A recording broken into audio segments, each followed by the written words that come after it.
afternoon, everybody. My name is Donna Thiesel, and I'm your host of Afternoon Drive Home on IC Radio in the town of Geraldine, Alabama. Thank you again so much for watching every day, Monday through Friday, 1 to 3 p.m. Central, as it gets right home with you in the afternoon. Find us numerous ways. You can go to our website, icradio.media. IC also stands for I Can See Ya on the radio because we're on television two different ways. You can find us on Abundant TV, which is worldwide, found on Roku, Apple TV, and Amazon Fire. And also, Randall, you didn't know about this. We're going to be in Australia coming up pretty soon as well. And Today? no, not today, but there's going to Nope. be probably in a couple of months. I said, good day. Oh, good. No, you didn't add mate to the end of it, so it's not official. You got to say mate.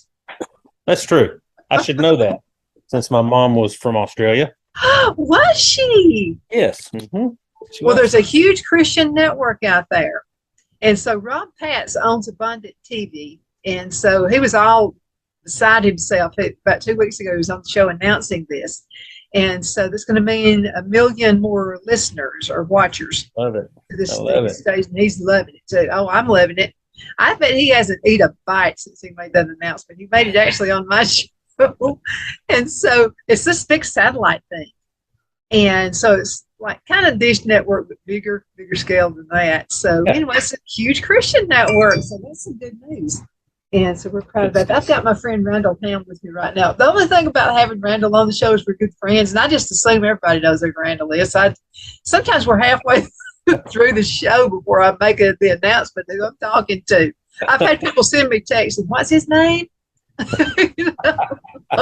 It's people not from here. It's somebody from somewhere else. But we're in all the United States, and we're also all over the world. We have folks actually in England who watch, and just all over the place. So I think a lot of it may be missionaries, and they kind of get to be home, Sure. just for a brief period of time so they can see what's going on. But Randall is with Karios Prison Ministry, and I love having Randall on the show. And there's hope. Absolutely, Donna. There is hope in Jesus Christ, our Lord and Savior. And as you know, I just got back from our Kairos weekend down at St. Clair Correctional Facility. Our first time in since October of 2019. Oh, and everybody was excited. It was amazing, Donna. It was. Gosh, it almost brings tears to my eyes to think about it. Just all the things that we saw and the way we saw God work inside the walls of that prison, and we'll talk about that as we get into it. But it was so good after 3 years out, of course, because of COVID and all the stuff that happened in 2020, and then just all the extended stuff that came from that. But to get back in was just amazing. Absolutely. We have new listeners from all over the United States and the world. So explain to folks who don't know what is Kairos Prison Ministry? Okay. Kairos Prison Ministry International is the name of the ministry, and it is in, I believe, 36 states in the United States, I believe is the number, and 9 countries around the world. So it's a large organization that with the focus of just sharing the love of Christ with men and women who are incarcerated in state and federal facilities. It's an amazing ministry, very organized, and they've crafted this thing from 1979 when it was formed into what it is now, and it's one of the most effective ministry. It's one of the most effective methods that I've ever been a part of. Just they have this figured out, and it's very structured, but it works, Donna. It just simply works. And so what we do is we'll take a team, and the team that I organized over the last 4 months was right around 40 people is what we ended up with, and so we had about 3.5 months of training prior to the weekend, and that's primarily team building. Building a spiritual team as well as a physical team of people and organization. You're becoming bonded spiritually for the distinct purpose of going in together on that weekend and serving. So that's kind of the process, and it's another one of the fourth day events, kind of like Curcio and some of these others, Emmaus, those type things. Very similar to those. We just do it in prison. So what was the atmosphere like when you walked in St. Clair? So when you walked into the facility, what did it feel like? Oh, well, besides the tears running down my face and just the joy in my heart as we walked in, as a team through the middle of the prison, and saw the men seeing us walk in, and just them hollering out greetings to us and welcoming us, and a lot of these men were men that weren't even going to be part of the weekend. It was just amazing. It was just God poured out a special blessing upon that weekend, I believe, Donna, because we had been held out for so long, and because of what was going on inside the prison during that time that no one was allowed in, and then plus all the obstacles that were thrown in our path. I mean, consistently things thrown in our path to try and keep us out. And it was just obvious that was the intent of the enemy, and he was working extra hard. But we all know that the power of the Lord overcomes all that stuff, and he just crashed those obstacles out of the way and did things that just no one else would have been able to do. But just the smile on the faces of our team members as we went in, Donna, was just so good to see. It was just amazing. It was amazing. Sometimes, though, when the enemy tries to throw something at you, you can come back more energized than you were before. And what he set out to be a problem for you winds up being a good thing. Yeah, personally, Donna, this was my weekend to lead. I was the leader for the weekend. I was the leader for the weekend 2.5 years ago when we were supposed to go in. And so it was a constant attacks on me, trying to persuade me to quit, to walk away. You're never going back in. And then when we found out we were going back in, well, you can't do this. You're not equipped. You're not, all these things that happened, and all the things that got thrown on our path from people dropping off the team and me having to find more people and that kind of stuff, just thing after thing after thing. And each time, the Lord would just send encouragement to me. It was really, really crazy, Donna, that I would be sitting here and I'd be working on things for this weekend over the last 4 months or so, and, putting the team together and getting the training ready and those type things. And just stuff would happen that would just knock the wind out of my sails. You know what I mean? That feeling. And out of the blue, I would get a text or a call from one of my team members, just encouraging me. Were any of the team? They didn't know I was struggling. But that encouragement would just come every time, and I would be energized. And then I would get to the weekly team meetings, and I can't tell you how many times I arrived at those team meetings just spent, just worn out from the day of work, worn out from working on the weekend, worn out from just life in general. And I would get around that group of men and women, and it was like a shot of a spiritual adrenaline. I would just be a different person, and the night would just be amazing, and I would go home and not be able to go to sleep because I was so excited. It was just those kind of things that leading up to the weekend where God showed himself. Were any of the team members, were they first timers? Yes, we actually had, I think we had seven of our inside members. Now we only take 24 men plus our leadership. So we end up taking about 30 people inside. And out of that, 7 of those were first timers. Yes. So what did they say when they were leaving the facility? Or could they even say anything? I actually had one of our new team members text me over the weekend. Now our weekend was a week ago, and he's like, "I am still in awe over what I experienced last weekend." And he wants to go back. Yeah. Oh yeah, absolutely. Yeah. He's ready to go back now. So it's just that kind of experience, Donna, and especially, and I have to stress this, especially given the fact that we got to see God work in some ways that were undeniably his hand on the weekend, things that no one else. I'll just give you a quick example. This is one example. We went in on Thursday. On Wednesday afternoon, I get a message from the institution that one of the dorms is on quarantine, one whole dorm. So we lose a large portion of our residents that we know that are supposed to attend. We lose like 7 of them. And so we have alternates, but we don't have enough. So we're trying to scramble and replace those men who are on quarantine. Well, we don't have any communication much with the prison, and that's a whole nother story that I'll tell you.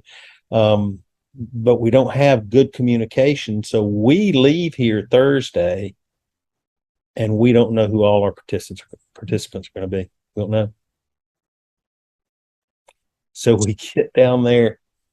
To go in, and of course we make name tags and things to personalize so we can get to know the names of the guys who are participating. And so we just took some extra name tags that were blank and some Sharpies so we could make them a temporary name tag.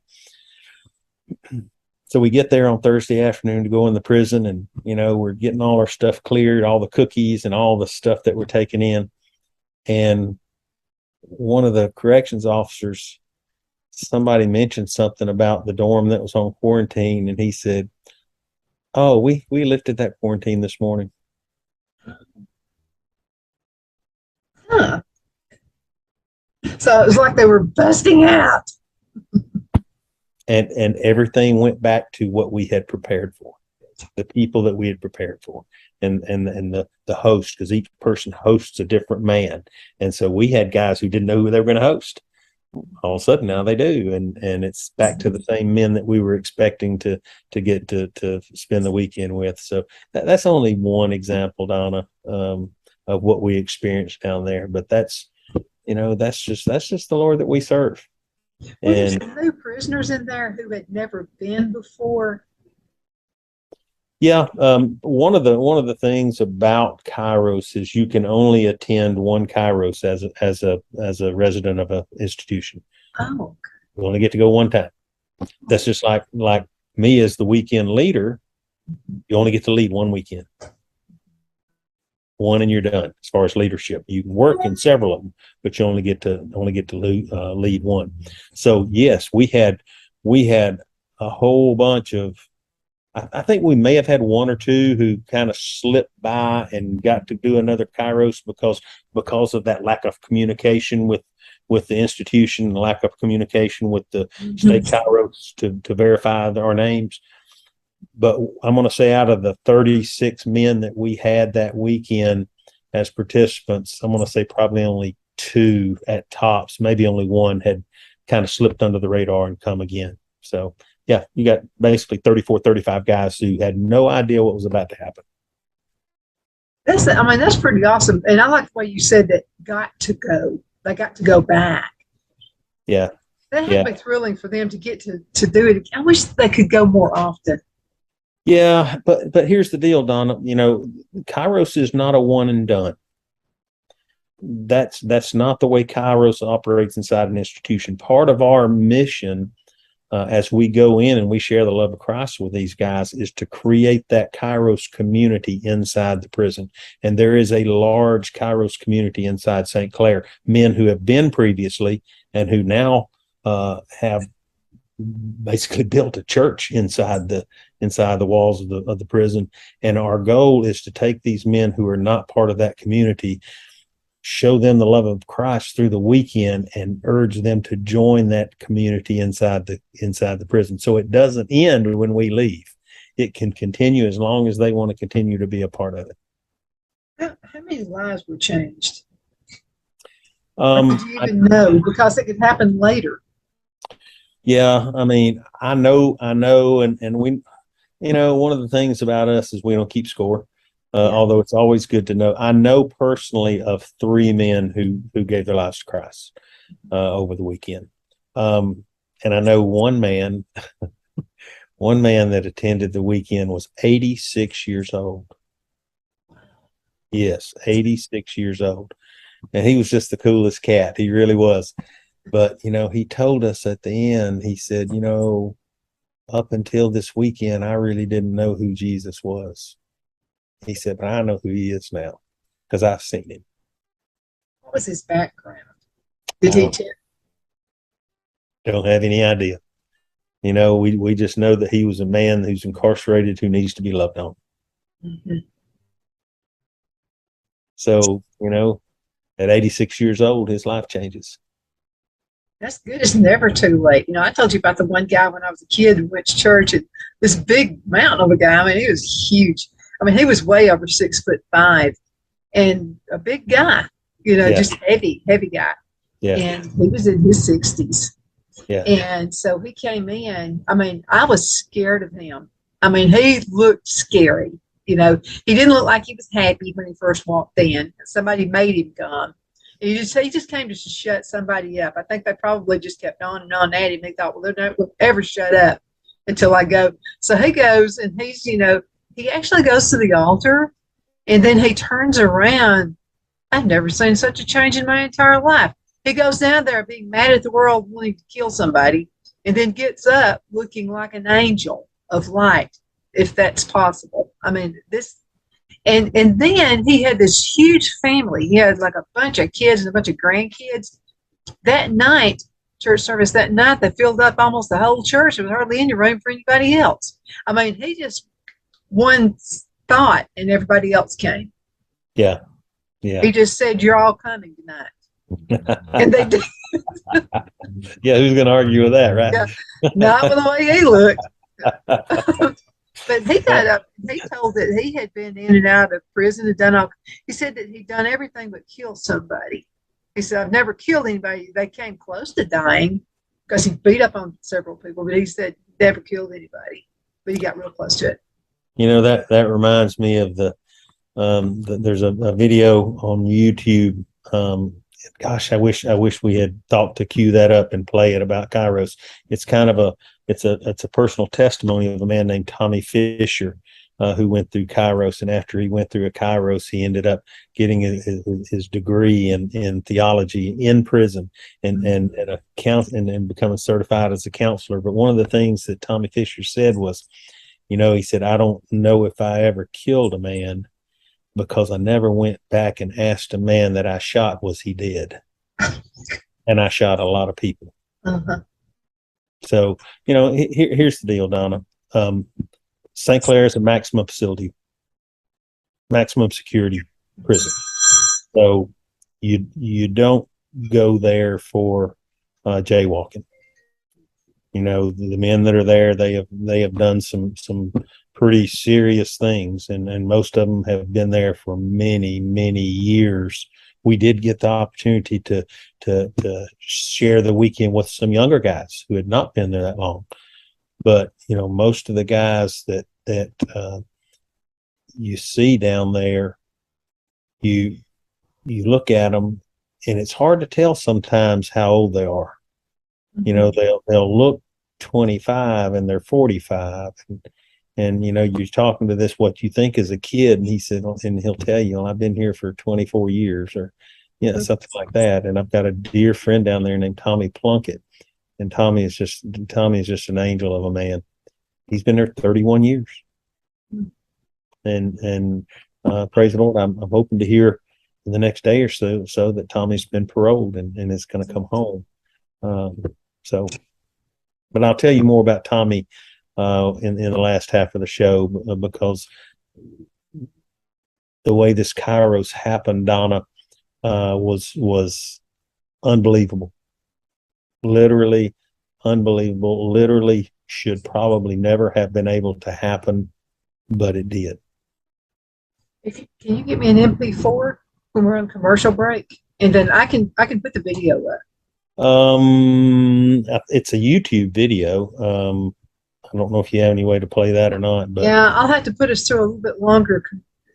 I could. it's about 3 or 4 minutes. Okay, I'll have to research it and find it, and then convert it into a file. I need it to be MP4, but I can do that.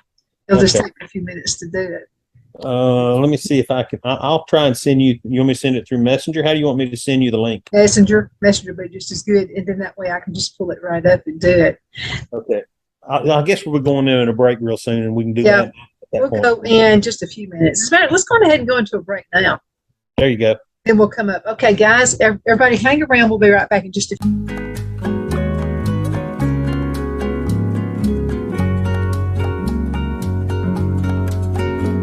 At Lamone's Mexican Restaurant, located in Henniger, Alabama, and voted Best Mexican Restaurant of DeKalb County, Alabama 2020, we're here to serve you with authentic Mexican cuisine. Order easily online by going to lamonsmex.com or call 256-657-3999 to place your order. We're open Sunday through Thursday 11 a.m. to 9 p.m. and Friday and Saturday 11 a.m. to 10 p.m. Whether you're celebrating a cozy date night for two or a celebration for a crowd, at Lamone's you'll love our atmosphere and friendly servers. Thank you for dining with Lamone's Mexican Restaurant.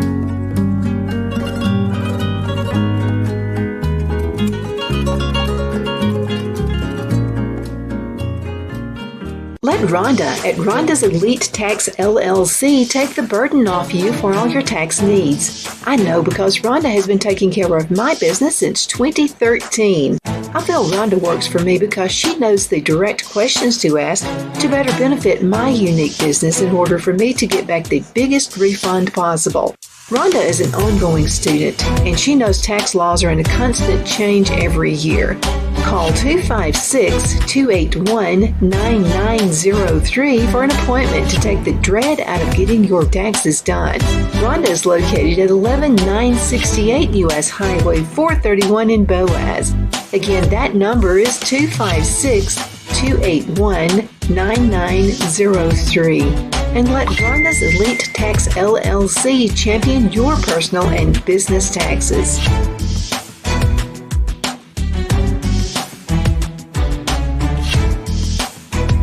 At Liberty Bank, we're all about community, whether it's to help with a charity fundraiser or help families in need. Toys at Christmas or a local football team, we're here for you. You see, we realize the importance of family. Sometimes it's to build a new home or necessary home repairs. We're here for you. If you like the feel of a small town bank with all the conveniences of a big city bank, we're here to serve you. You will find us at any of our convenient locations in DeKalb, Marshall, Etowah, and Blount counties in North Alabama. You can call and speak with any of our friendly staff at 256-659-2175 or check us out on the web at libertybankal.com. And thank you for your support of our community. Member FDIC Equal Housing Lender.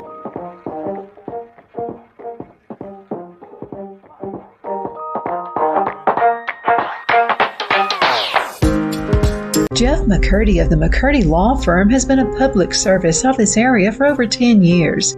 McCurdy, a member of the Henniger City Council, serves as prosecutor for the town of Sylvania and was named public defender for the city of Rainsville. The McCurdy Law Firm is located at 17326 Alabama Highway 75 in Henniger to better represent his Jackson and DeKalb County clients. If you need to be represented by a true public servant with proven success, call Jeff at 256-996-8701 or send a private email to mccurdylawfirm@gmail.com. No representation is made that the legal services performed is greater than the legal services performed by other lawyers.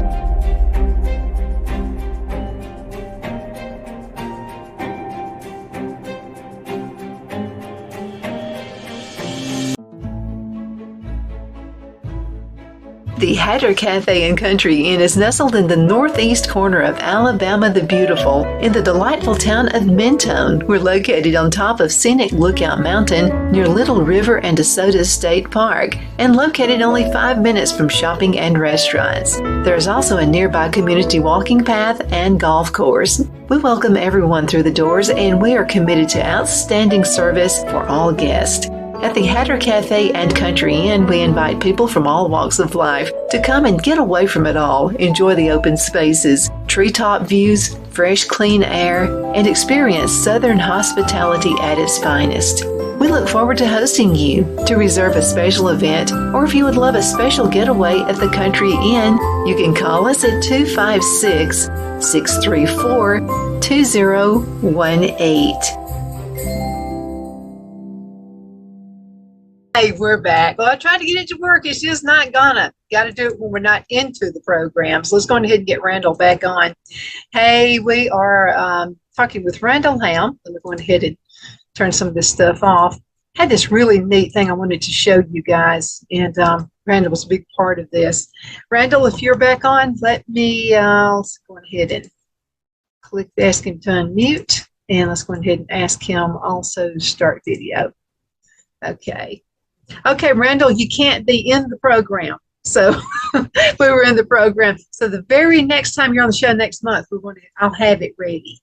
Great. Perfect. That'd be awesome. That'd be awesome. Yeah, that'll be good. So Randall Ham is with me right now, Karios Prison Ministry, hearing all these great stories that are happening because there is redemption and there is definitely, because it's somebody like me. I mean, you know, it can happen for anybody if it can happen for me. But I wanted to mention something to you. I'm a little concerned a bit with the society we're in because we're pretty much well known, and folks who are listening to us from other parts of the country know what I'm going to say. People think of us as the Bible Belt through here.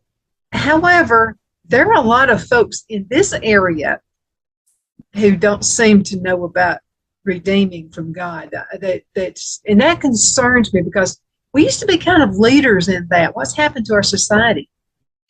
Well, I think part of it, Donna, and this is something that I think about a lot, and that I talk to people often about, is, you know, we want to take our missions, and we want to take the word of God to all these third world countries. We want to take them to the Dominican Republic. We want to take them to Africa. We want to take them to Uganda. We want to take them all these places.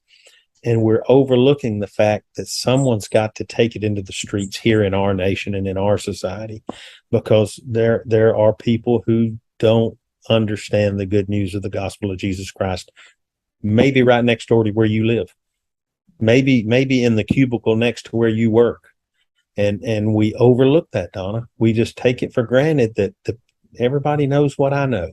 You know, everybody has had the experience that I have had, and that's just not the case.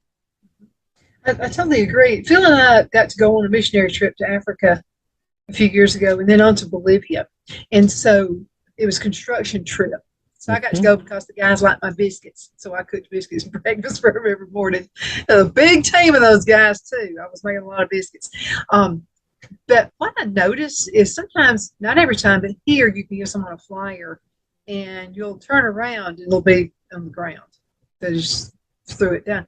But in those two countries, what I experienced there, you could go out into the villages and they would come running up to you. They wanted your flyers. They wanted those little, just, you know, what can I do to be saved? They wanted those. And then they would crowd around it and everybody would look. It was just like they were just really hungry for it. Are we losing some of that here? You know, we are, Donna, and I'm afraid that we have become such a nation of plenty, you know, a society where, you know, if you look at people in poverty in the United States, they would be considered wealthy in the places that you're talking about. And don't get me wrong, my heart for those people is huge in our nation. And I get that there are people who don't have enough. They don't have enough food. They don't have shelter. They don't have the things that they need. And by all means, we need to be addressing those things, but we also need to address those things in our country.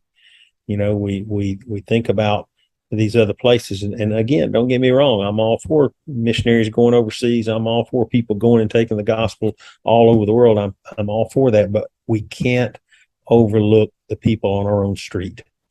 And we have placed our hope in stuff. We've placed our hope in our careers. We've placed our hope even in our families and our churches. And our hope is not in our church. Our hope is in Jesus Christ. And that may sound weird to some people, but it's the truth. But sometimes we can even tend on, I have gotten a few looks preaching a sermon on that in a couple of churches, that we can make church an idol in our lives, and we can spend so much time doing the church that we forget to be the church. And so, we lose sight sometimes, I guess, on where our hope really lies. I think so too. A lot of, and I used to hear preachers a long time ago, back in the 60s and the 70s, and they would talk about, now it takes two to work, to have enough to run a household and that kind of thing. Yeah. And I remember them saying back in those days, I remember them saying, and I used to disagree with it then, but I remember they would say, that could be the downfall of our society, where both are working, they're too tired to take care of the kids, or they don't find a way to take care of the kids and teach them right from wrong. Do you think we could be suffering because of that now? I do, Donna. I think we've got kids raising themselves in their home and in their own home, and sometimes that is because of a failure of parenting, but sometimes it's sometimes it really does take both parents working to be able to make ends meet, because not everybody has a great paying job. Not everybody has a skill set that allows that, and they're just doing the best they can. That's another reason why I think it's so important that folks who are struggling with that, or struggling with that time, but having that time, that they get themselves and their children into a body of Christ somewhere where they can be poured into, where they can get some help sometimes. It's just hard it's hard, Donna. It's really hard. And, Lisa and I were really blessed as our kids were growing up, that we were able to spend that time. Had we raised them, 5 years later, that wouldn't have been the case, because my whole circumstance changed, as you know, for a period of time, and we struggled mightily. But God saw fit to give us, while they were growing up, the means that we needed to be able to spend the time we needed with them. But, my heart goes out to those folks. Single moms, oh, Lord, Donna, single moms, I don't know how they do it. I really don't know how they do it. And I pray for them. And, we should really be reaching out to folks like that to give them a helping hand, and to give them some support if they need it. And it's just, it's sad to think about, Donna, but that's kind of where we are. Sometimes parents just don't have time to pour into their children like they want to. It's not a matter of whether they want to. Most of them do want to. And it's just a matter of, there's only so many hours in the day.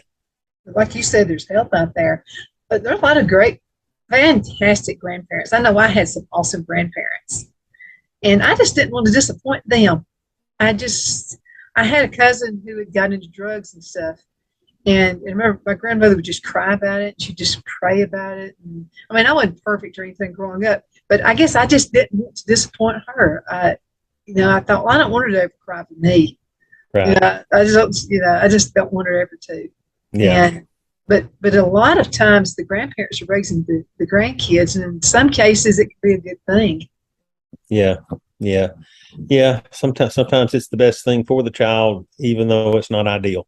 But sometimes situations happen, things happen, and that's how it ends up. And again, I pray for those folks too, because they've raised their children, and they've gone through all that, and they end up starting over. And I know several families that are that way. I know several grandparents who are raising their young grandchildren, and you can just see it wear on their faces. You can see it wear them down because, when you get old enough to be a grandparent, even if you're a young grandparent, that that 18 or 20 years or whatever it was that it took to raise your kids takes a lot out of you.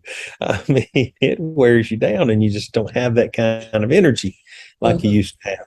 So, I tell you right now, some of the best sleep that Lisa and I ever get is when we've kept the grandbabies for a day, just for a day. We sleep like a rock, that night. But, but it does go back to a lot of the things that we find in our society today. A lot of the failures that we find in our society. A lot of the people who end up in incarceration. It starts at home. It starts at home. I think so too. Sometimes though parents are there, but they're not there. I mean, they're there, physical being, but they're not there when it comes to being with the kids. Their mind is somewhere else. And, that can be for a variety of reasons. Maybe they've just worked a 12-hour shift and they're just worn out. Maybe they're negligent. I don't know. But I know for a fact that I know some who work long and hard hours and they come home and they just don't have much gas left in the tank, and they're just doing the best they can do. But, you get one shot, you get one chance to raise your children, and, you just have to do all you can, the very best that you can, to pour everything into them that you can, because that, as you well know, that time passes before you know it. And next thing you know, you're watching them walk across the stage, graduating high school or college or whatever it is. And I can remember as each one of our kids left the home, asking myself the question, did I do everything that I could do to prepare them? And I remember when our youngest was getting ready to leave, I just felt this I don't know what it was. I just was grabbing at every last second to try to pour some wisdom, pour something into him that I thought he might need. And it was just like I was watching the sand run through the hourglass, and I knew the time was running short. And when he was gone, it was like, I don't know if I did everything or not. And so then all you can really do is watch and see what happens. You eventually get to see the fruit of your labors. You get to see the evidence of what you poured in. And, Lisa and I are really blessed that the evidence is overwhelmingly positive. But, that's just the favor of God and a blessing from God that we were able to do that. So. It's so funny, though, when you're watching them walk down the aisle, get married. It's almost exactly like that movie, The Father of the Bride, with Steve Martin, and he was remembering all these things. It's almost like this moving video was going from the minute they were born until like right now. And you're like, did I do the right thing? I mean, did I lead a good enough example? Because really, whatever you say doesn't mean you're as much as what you do. Yeah, that's exactly right. That's exactly right. And fortunately or unfortunately, however you get to look at that, your kids they're going to imitate you. They're going to do the things that you do. They're going to say the things that you say so many times. And I've had that wake up call a time or two in my life where I'm like, where'd you learn that? And they just kind of look at me like, well, from you, that's right. And I'm just like, oh my goodness, I got to do better. I've got to do better than that. And so, and especially when children are small, Donna, they're like little sponges and they soak up every single thing and they imitate every word you say, and they watch you for the guidance, and what they see, just expect it. It's going to happen. That's part of you is going to become part of who they are, whether that's good or bad. So we just have to be very mindful and very intentional to make sure that we're showing them the things they need to be, and that we're doing the very best we can. And, we're going to mess up. I mean, we are. That's just the bottom line. But we just, if we're intentional, if we're vigilant and watchful, and if we're close to the Lord, I mean, if your walk is right, if your walk with Christ is right, you're going to stand a lot better chance of giving them the example that's going to carry them a long way in life. I'm sure there's a lot of people that would disagree with that, and that's fine. I can only tell you what my experience over a whole bunch of years tells me, and that's all I can tell you. I know that as my kids begin to see me walk a different path, they changed some. Mm-hmm. That always helps. So what do you say about, and this is another thing that concerns me, are cartoons and things that are targeted for kids. And the enemy is trying to slip into all that stuff. So you kind of have to, there's a lot of responsibility being a parent now, because now you've got to look at cartoons. You've got to look at everything. I mean, they can't live in a bubble, but on the other hand, there are some things you kind of make sure they don't look at.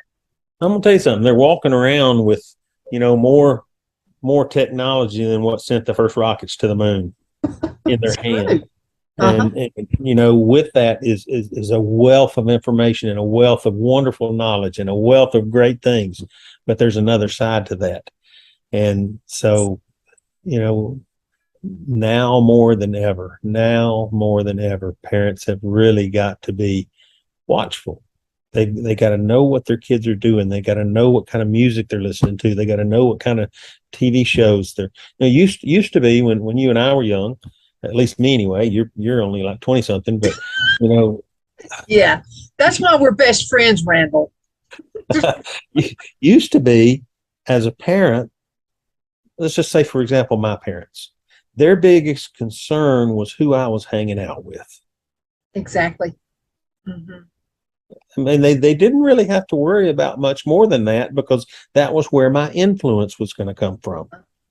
Okay. Now kids are getting different kinds of influence poured into them from all over the world and through all kinds of technology and all kinds of music and apps and social media and all this stuff that just, that on one hand can be so helpful, but on another hand can be so damaging. Mm-hmm. And so, Lord, I'm just going to tell you,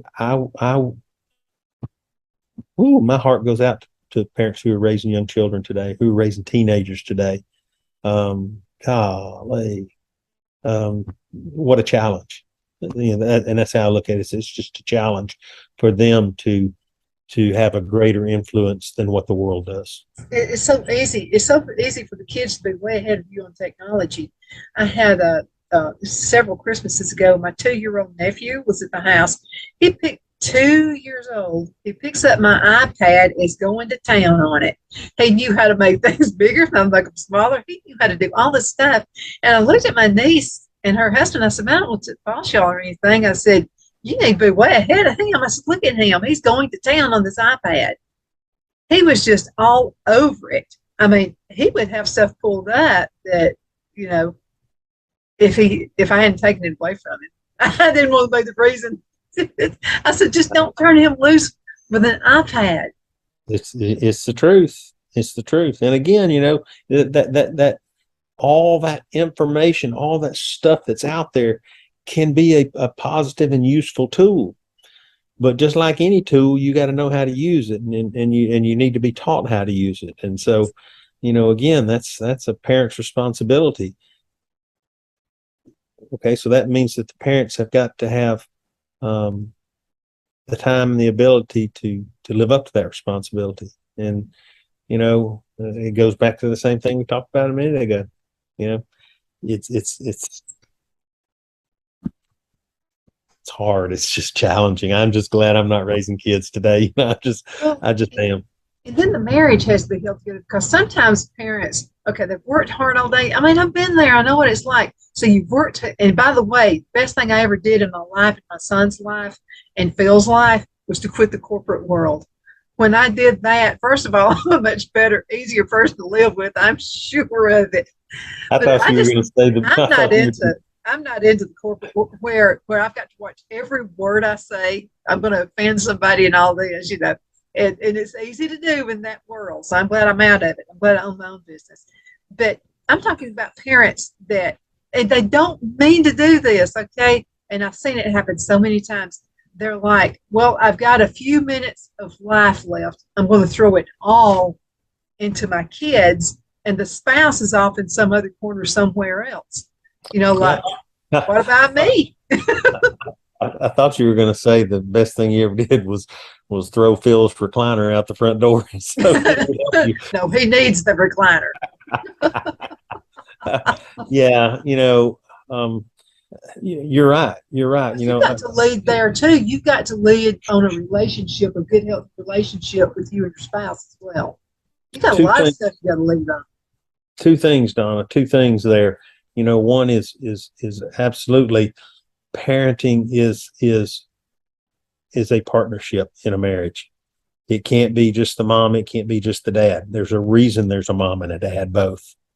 There's a reason there's not a mom and a mom or a dad and a dad, because God's design is perfect. And that was for a man and a woman to raise children, because men have certain inherent gifts that are given them in creation, and women have certain inherent gifts.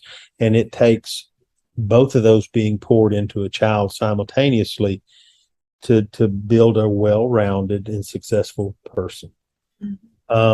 So that's the first thing, is it can't be only one person's responsibility. And that's what I was talking about the recliner. I know some folks who, they get home from work and dad jumps in the recliner and kicks his feet up and is watching Sports Center, and mom's in there trying to make dinner and wash clothes and get the kids bathed, and dad's just out of it. And that's unhealthy. And then point two, which is what you were making, I also know people who pour so much into their children, and so many times in extracurricular activities for their children, that their marriage, their relationship with one another just becomes kind of a thing in the background that exists, but it's really, it's just on autopilot. And I can tell you from experience, from bad experience, a marriage on autopilot does not work. It will not last. It just won't. As well as I do, and it's a lot of the folks who are listening know. You get out of it what you put into it. What you pour in is what you're going to reap. And so, I learned the hard way about pouring into my marriage and what that means. And then at the same time, I got to see what the result of that was. And, when you get that first little fruit out of it and you realize, hey, you know what? This really make things a lot better if I really pay attention to my spouse, and I really pour into them, and I give, and I become the part of the marriage that I'm supposed to be. It's pretty good. And that's a great example for kids to see. They don't need to see fussing and fighting or ignoring or any of that stuff. That's a terrible example for kids. Well, and I have to admit, our children, as they were younger and as they were growing, they saw some disagreements between Lisa and I, but they saw how we resolved them. Perfect. They got to see how we worked through those things as husband and wife, and it didn't involve yelling and screaming and throwing things at one another. So, there's obviously certain things or certain subjects, certain things that you would not have those kind of discussions or disagreements about in front of your children, obviously. But there are some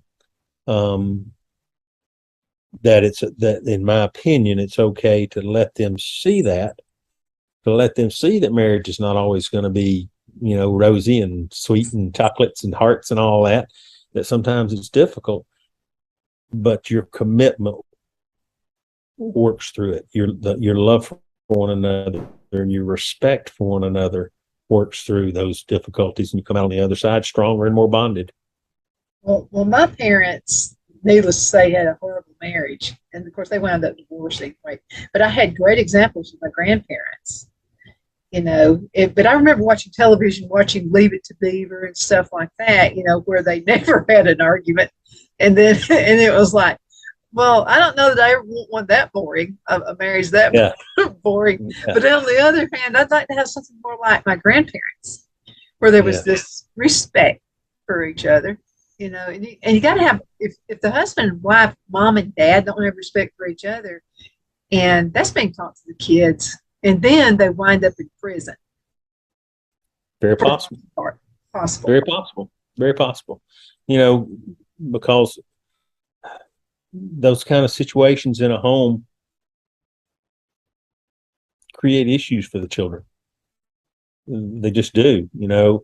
Dads who are absent create children who will be absent as dads a lot of times, because that's the only thing they know. That's what they learn. And then on the other hand, there are things, and I can say this about I had a wonderful father, and I had a wonderful mother. But I absolutely learned some things as I matured, and I understood more of things that I knew that when I became a dad and when I became a husband, I was going to do just a little bit different. And so you learn those things too, if you're paying attention. So anyhow, I didn't, Donna, I didn't, my grandparents, my mom's mom and dad lived in Australia, so I only ever met them once or twice, I think. And then my dad's mother, my grandmother on that side was the only one. I never met my grandfather on that side. He passed away at an early age, and so, but my grandmother. Now I'm gonna tell you something. She was gonna have your rear end on church on a Sunday morning. You were gonna be there. That was just all there was to it, and she was quite a feisty woman, and you just you didn't say no to her. And that was a good influence for you. It was, absolutely, it was. It really was. So, but yeah, so many of the things that eventually land a man or a woman in incarceration start in the home. I said it time and time again on here. I don't know anybody in all my history, including myself, who ever one day just decided, you know what, I think I'm gonna get addicted to some kind of drugs and do some, robbery. There, it's about covering up or numbing some kind of pain that they have buried deep inside them, and many times it goes all the way back to childhood. Do you think a lot of times that comes from not being able to face things? Because we're in a society now where you're mistreated. You shouldn't pay for anything you've done wrong. There's no respect. Things like that. That's harming our kids. Because we had to face it. I remember it in school. You had to fess up. School teachers back in those days. Now a teacher would get fired. Well, and I don't think I could say, with good conscience that there's any parents out there who are trying to damage their children that way. But if you don't allow your children to experience some of the consequences of their bad choices, they will continue to make bad choices. You have to understand that for every action, there's an equal and opposite reaction. You do something stupid, something bad's going to happen to you. And it's just as simple as that. But, kind of the tendency and and I agree with you that it's becoming more and more prevalent in today's society. Parents want to protect their children from the consequences of their bad decisions. And I get that to a point, but if a parent makes that a continuing cycle, now you're damaging your child. One time, okay, yeah, I can see it. Yeah, you made that mistake. The consequences are serious. I'm going to help you all I can. But if it becomes a pattern, then you're only enabling the behavior. You're creating a person who understands nothing about consequences for bad actions. That's true. What are your thoughts about everybody gets a trophy? I was a runner in school. I loved to run. And I was in competitions. I didn't get first place. I just didn't. And so Dad was pretty good about this. So anyway, I came in, I got second place one time. And I was all down in the mouth about it because I wanted to be number one. I was ambitious, what have you. And he said, well, did you get number one? And I said, I got number two. And all he said was, that you got to work harder at it. So next time you'll get number one. There was none of this, well, princess, I'm going to give you a trophy of my own. None of that. You need to work for it. Do you think we're taking ambition away? I mean, it's okay to have some healthy ambition, isn't it? Yeah, I mean, everybody gets a trophy is great for your six-year-old T-ball team. That's great for the pizza party after, But if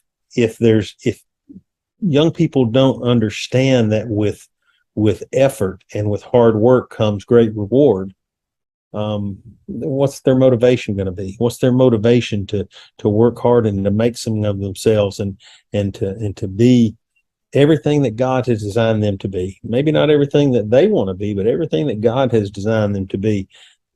That comes from effort and hard work. You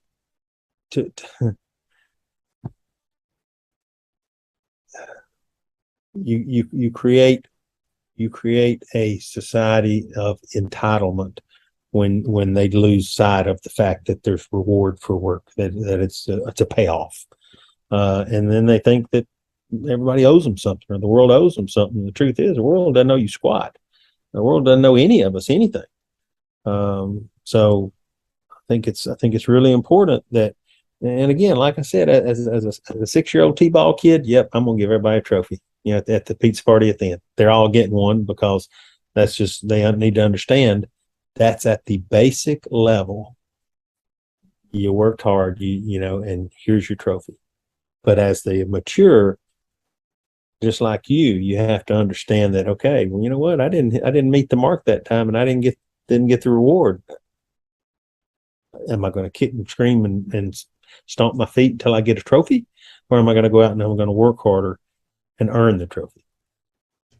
No, I learned at a real early age not to whine. It never got me anywhere. Nah. And you just kick up and make stronger. And I just feel like that we're letting the gap down as a country. Yeah. For that. Okay, Randall, less than 2 minutes left in this segment. Man, it flew. What would you like to tell the folks before you leave? Okay. Let me say this.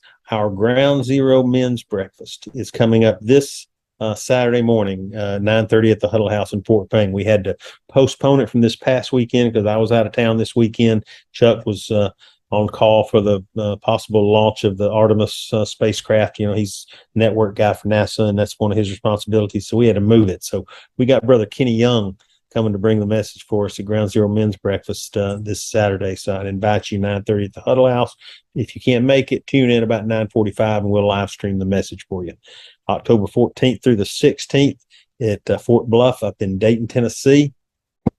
Element 26 Men's Fall Retreat. It's going to be a blast. All kind of activities. Element26.cc. You can still register. Too late to register and get a T-shirt. There'll be some extra ones up there, from what I understand. My brother Travis up to Grove heads up that organization, and I'm going to tell you, man, if you want a couple of days away out in the mountains, just with about 200 other guys, getting real about where you are in your walk with Christ, that's where you need to be. Absolutely, Randall. Thank you so much for being on the show today. Absolutely. It's always so much fun. And I'll have that video ready next time. Awesome. I can't wait. I can't wait to see it. That'll be great. Okay, everybody, thank you so much for watching. Another awesome guest like this one's going to be coming up a little bit later. So you hang in there. Randall, tell Lisa I said hello. And we'll see you later. Bye-bye. You have been at this for 12 years. Why are you doing it? Because God's children are not for sale.